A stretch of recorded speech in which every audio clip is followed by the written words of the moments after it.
ગોમતીપુરની પ્રજાની સાથે એટલી મોટી તાદાદમાં ગોમતીપુરની પ્રજા આવી છે અને અમે લોકો જે ફોર્મ ભરવા આવ્યા છે આજે અમને દ્રઢ વિશ્વાસ છે કે ગોમતીપુરની પ્રજા જે એહસાન 25 વર્ષથી અમને આપતા આવી છે આ વખતે બી ગોમતીપુરની પ્રજાનો અમારી પર એહસાન થશે।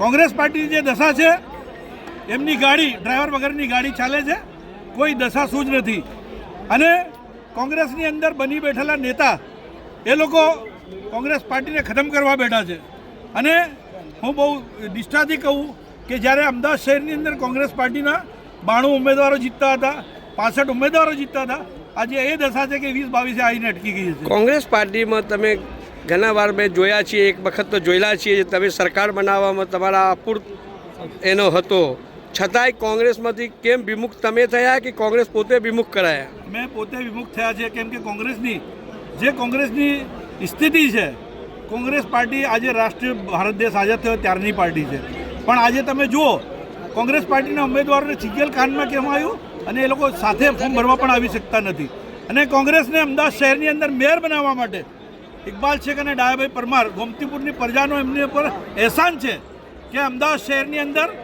એવા પોઝિશનમાં કોંગ્રેસ પાર્ટીને ટેકો આપીને મેયર બનાવ્યા હતા। ત્યારે અમારી જોડે કોંગ્રેસના વરિષ્ઠ નેતાગણ એ આવીને અમારી જોડે માંગણી કરતા હતા અને વિનંતી કરતા હતા, પરંતુ અમે કોઈ અમારો એને માટે ઘમંડ વ્યક્ત કરતા નથી। અમે અલ્લાહ તાલાનો એહસાન માનીએ છીએ કે ઇજ્જત અને જિલ્લત એના હાથમાં છે, વો તો ઇઝ્ઝો મંતશા વો તો જિલ્લો મંતશા। આજે લાગે છે કે તમારા જોડે ના ઇન્સાફી થયા છે? ના ઇન્સાફી થઈ છે, દેખાયો છે ગોમતીપુરની પ્રજા એના માટે રોડ ઉપર છે। હું માનું ત્યાં સુધી ગોમતીપુરની પ્રજાએ ઠાનીને બેઠી છે અને ગોમતીપુરની પેનલનો વિજય થશે।